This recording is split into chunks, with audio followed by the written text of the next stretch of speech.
We are back talking about Undead Unluck again, since you guys seem to like when I do that, and I like talking about it myself. Today we're taking a look at the abilities of Andy, the user of Undead, and the current strongest negator in Undead Unluck. At least that's the case at the time of recording this video, and that could change at literally any time after, thanks to the impending awakening of Injustice, but that's besides the point.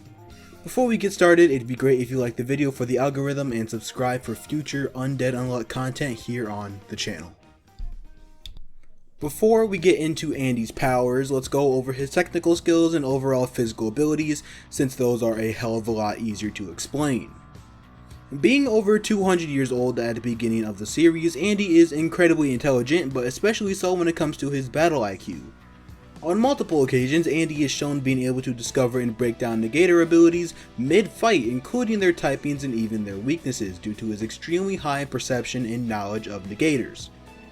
One of the greatest testaments to his IQ is his fight with Sick in chapter 181. After his clone arrived, Andy was able to quickly assess the situation, taking into account which negators were on the scene at the time, and enact a plan using those abilities in less than 1 minute. Mind you, Sick was giving the entire Union trouble, but he was completely dismantled by Andy in about 40 seconds. Of course, Andy's ability itself is a counter to Sick's abilities, but the timer is literally on the pages. He was able to completely destroy one of the 10 superior rules by using the resources around him to his advantage, again in about 40 seconds. His physical capabilities are nothing to sneeze at either. Andy is incredibly strong, being able to achieve feats such as breaking Billy's neck in one punch.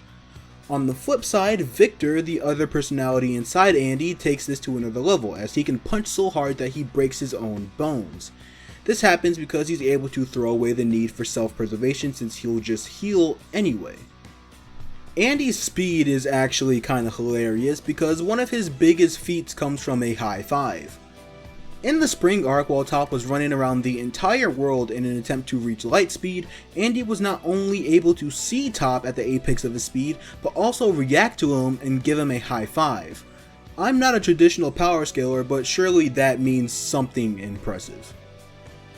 Andy's defense is a bit of a moot point since he'll always regenerate, so instead we'll go over his insane amount of pain tolerance. Due to the nature of his ability, Andy is able to take catastrophic amounts of damage without even flinching. He constantly dismembers and impales himself on a regular basis, and can shake off things such as explosions and even magma without a second thought. Andy's negation ability is Undead, a self-targeting compulsory activation type ability that negates death for the user by any and all means. For Andy, this gives him two types of immortality: an aging immortality, since aging would just bring him closer to death, and straight up unkillable immortality by way of regeneration. Basically, he will heal from any injuries no matter how severe. Even if his body is completely destroyed or constantly burning on the surface of the sun, Andy will not die. Regeneration is more of a defensive ability by nature, but Andy manages to turn it into a ridiculously strong offensive ability. The thing is, Andy doesn't get to control whether he regenerates or not, since his ability is a compulsory activation type, but what he can control is how he regenerates, including the speed of his regeneration or what parts of his body regenerate first. Over the course of his life, Andy has learned how to control every part of his body down to his blood itself. Andy's blood control is so fine-tuned that he has entire techniques that stem just from the blood in his body, one of which being Dead Road. Dead Road is a technique where Andy rips off his forearms and continuously shoots a cannon of blood. This can be used to blind opponents or just do damage in general. Andy can also use blood as a blade with a technique called Dead Blade. By cutting parts of his arms, he can shoot blood from the cuts and then harden it, turning it into a sharp blade. Dead Blade also has another variant called Dead Line, which does the same thing but on a much larger scale. When Victor used it, it was capable of cutting buildings in half effortlessly. The most insane blood technique Andy has, in my opinion, is Dead Shadow. Andy rips off all of his skin, yes, he can do that at will, we'll get to that in a second, and uses his blood to create pseudo-clones. This isn't even the only cloning technique Andy has. Dead Core Dead is a technique that lets Andy separate his skin, blood, and bones and control them all separately. And finally, in Loop 101, Andy can just straight up create full clones, a technique originated from Victor. As I mentioned earlier, Andy created a fully sentient clone capable of fighting one of the 10 superior rules. This clone can presumably use most of Andy's techniques and is at least similar in power to the original. Andy's arsenal also comes with a slew of range attacks that stem from his regenerative abilities.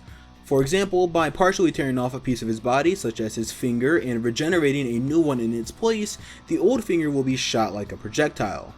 This is called Parts Bullet. This single technique comes with a myriad of variants. He can apply this to his forearms, his head, his fists, and even his tongue. Andy can also fly using this technique by constantly regenerating his legs and using the force to propel himself. Parts Bullet also has upgraded variants called Crimson Bullet and Volcano Bullet. These techniques are performed by focusing a large amount of blood and calcium into the finger he will shoot. Doing this increases the force and impact of the attack. Volcano Bullet works practically the same way, however these two techniques will considerably slow down Andy's regeneration. Victor has a technique called Dead Vulcan that functions similarly to Parts Bullet, but he can continuously shoot regenerated fingers like a machine gun. Due to Andy's control over his blood, the parts of his body that he shoots off can be controlled remotely. Andy also uses his regeneration in tandem with his master swordsmanship. By using different parts of his body as a sheath, Andy can greatly increase the speed of his blade by using quick draw techniques boosted by his regeneration. This technique is called Repair Boost.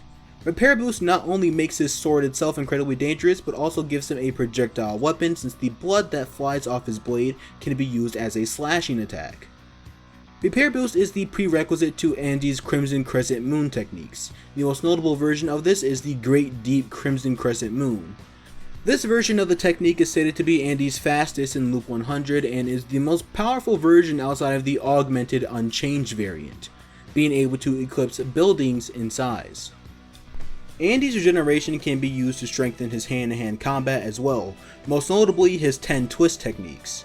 This technique lets Andy twist his body part of choice 10 times, most often being his arms. When the rotation is released, the body part will twist at incredible speeds, turning it into something like a drill. In Loop 101, 10 twists can be upgraded to 100 twists. When used in tandem with his Bloody Arts technique, where Andy uses blood to increase the speed of his punches, this move becomes deadly. Since I just spent a good amount of time telling you all of Andy's strengths, it's only fair that I tell you about his weaknesses and why they don't matter. After being experimented on by Nico, it was discovered that Andy's regeneration actually slows down considerably when the injured parts are burned. While this obviously doesn't cancel his regeneration entirely, it definitely hinders him at least a bit. I mean, that's what I would say if Victor didn't find a way around this by regenerating parts of his body that aren't attached and making that his new body. Something similar happens when his brain is injured directly, however, Andy has a way to get around that as well. In his fight with Rip, Andy uses an injury to his brain as a way to remove his limiters, increasing his speed and attack power immensely while he decreases everything else. So basically, Andy has weaknesses, but not really. The last thing I want to go over regarding Andy is his ability to use his soul. After learning astral projection from Lucy during Ragnarok, Andy becomes able to utilize his soul alongside his negation ability.